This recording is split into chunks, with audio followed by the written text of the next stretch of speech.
Hey guys, this is Brendon from Tap Rack Bang. Today I'm assisted by instructor Kevin.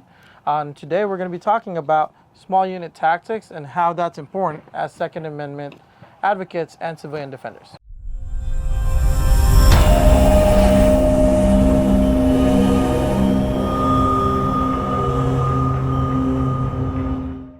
So today we're going to talk about tactics that's outside of a structure. Okay, let's look at examples real quick, right?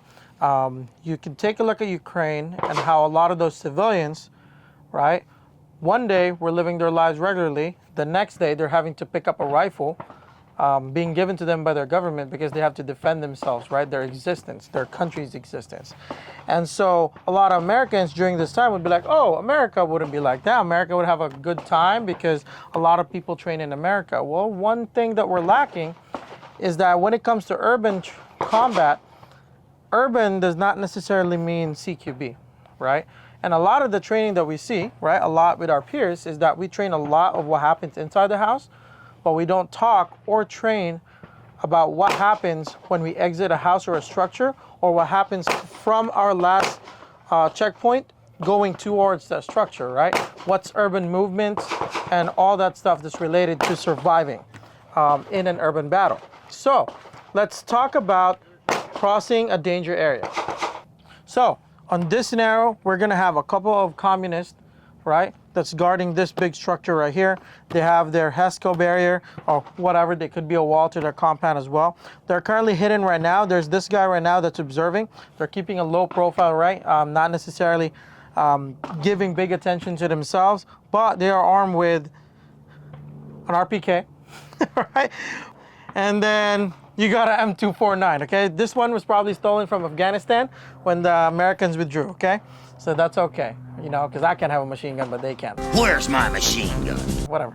Okay, so, all right, so we got our 1, 2, 3, 4, 5. We got our fire team plus of Marines, right?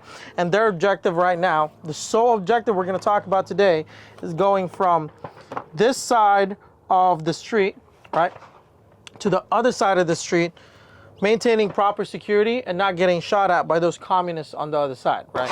And you got your point man right here, and then you got your squad leader. I don't know if you guys can see that. That guy, we're gonna call him squad leader Jason M. The point man identifies the danger area, right? And they don't know, by the way, everything's obscured right now. They just know that they have to cross this danger area. So they have to establish security first, right? First thing he's gonna do is he's gonna pie, right? So you got this guy. This guy pops out, provides security going that way as this guy is pieing, right? And they're moving slightly together, right? Boom, boom, boom, right? Until, right? This guy establishes his furthest point where he has cover still, right? And at the same time, he's not overly exposing himself. So he has security going that way, right? And then from here, let's replace him with Squad Leader Medina right here. Squad Leader Medina gives an order to cross the danger area, right? So this guy crosses the danger area. He go ahead, tells this guy, go. He runs across and then gets to the other side. Right? Now, the reason that he's just running right now and they're not using obscuration tactics, whether it be smoke, right? Because nobody's shooting at them right now, right? If you would throw a smoke right now, what you're gonna do is you're just gonna highlight that there's Marines crossing in the street right there, okay? So this guy, Roger's up, he's established his security on the other side, and this guy has established his security on this side as well, okay? Bad guy obviously sees this, or maybe not, right? And so he's not doing anything. He hasn't told his guys to shoot yet. So the communists over there are currently still enjoying their free food that they get from the government. All right, and so now there's a couple of techniques we can do. We can either bump or we can have the guys float through. So squad leader says, or fire team leader says, go. First guy comes in, right? If we're doing bump, what ends up happening is this guy comes in here, bumps him out, taps him in the shoulder, right? Whatever they need to do, they're wearing boot bands, so everything is, you know, off limits. So guy comes up, he now provides security, right? This guy runs to the other side, bumps our initial guy, and then boom, right? So they're bumping each other, right? Squad leader yells to the next guy, he gets bumped by the next guy. He runs to the other side, obviously providing security here. He bumps this guy, and this guy comes up there, and boom, now he has security this way, right? And then squad leader obviously goes, right, yells this guy too. He runs, he bumps that way. He's here now. And then lastly, a couple options, right? I've seen my fire team leaders do this, right? Especially back then. This could be different. Every unit will have slightly different tactics. A couple things you can do. You can either have the squad leader run across and then have him consolidate, or depending on the weapon system, depending on the situation, you can have the squad leader bump him. He goes to the other side, and then the squad leader collapses, crossing the danger area. So that's bumping, right? Basics of it. Now we covered bumping. We're not gonna go over how to establish security. You got your guy on the far end, right, establishing security this way, and you got this guy right here establishing security this way, okay? Squad leader decides that the danger area here is super high, and so he's decided that if he bumps, right, these two, right, the security guys are always gonna be new, because what ends up happening is if Kevin is gonna be the next guy and I'm aiming here in the danger area, Kevin has not seen the danger area yet, right? So if he bumps me, points his gun that way, and I sprint, I'm halfway through my danger area, while Kevin is still analyzing his newfound threat.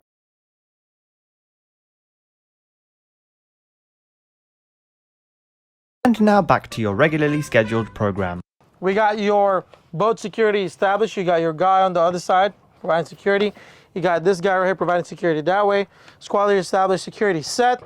They have had time to settle. They have had time to figure out what bad guy, what certain points of interest are there. Is there defilade? Is there enfilade in this area right here?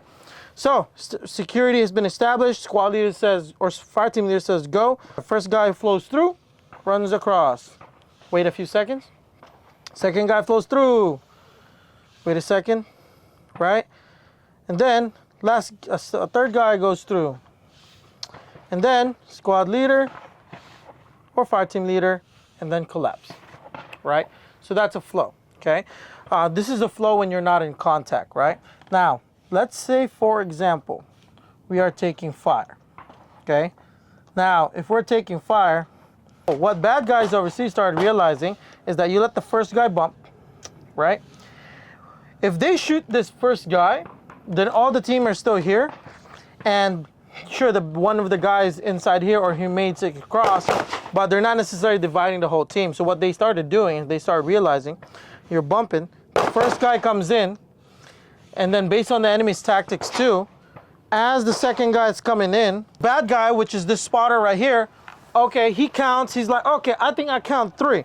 So as this guy's running, right, they start taking fire, right? He starts getting shot at. The security guys start returning fire, right? By all grace of Chesty Puller, that guy did not get shot. But now the problem is the team is divided, right? One part of our team is here, the other part of our team is down there, right? And so this is usually the tactic that they do. Now, we obviously demoed earlier what the flow looks like, right, when there's nobody shooting at you. So from this point in time, you got a couple options, right? You got 2 guys, you got limited space. Technically, though, you can start having guys go over here, whatnot. But hypothetically, we are in an alleyway where there's no vertical clearance for us to shoot back. So these 2 versus about 3 guns right here, odds are bad, okay? So what they can do is squad leader gives the command to use obscuration, right? So they throw smoke, right, around here, and they let it billow out, right? What that means is you let the smoke build up first, but before the squad leader or fire team leader throws the smoke, he has to figure out where's the wind going. Is it going from here to there or here to here? Because if you throw the smoke in the middle, which is what movies do all the time, half of the smoke is gonna go on the other side. So hypothetically, if the wind's going that way, and whoever crosses is gonna get shot regardless, right? And so what you do is you throw smoke. Let's say the wind's going that way, okay? Throw smoke up here, smoke billows out. Don't run right away as the smoke is billowing out, because you know what the propensity for the bad guy to do? They're gonna start dumping rounds in that danger area, right? Because from their point of view, they're gonna be like, they're popping smoke. they're gonna start running immediately right now. So let it billow out, right? As the smoke's settling, they're gonna try to gain fire superiority on you guys. They have limited ammo as well, and so they're gonna attempt to waste ammo, right? And by the way, we're isolating everything here. Hopefully nobody's flanking you and whatnot, okay? And from here, these guys may or may not be able to return fire, right? Or their security may be reduced to just a few 20, 30, 50 yards because the smoke's up here. And so as their rate of fire comes down because they are not hitting anything, they're unable to confirm, then you can start flowing your guys through, right? And then now you have crossed that danger area properly.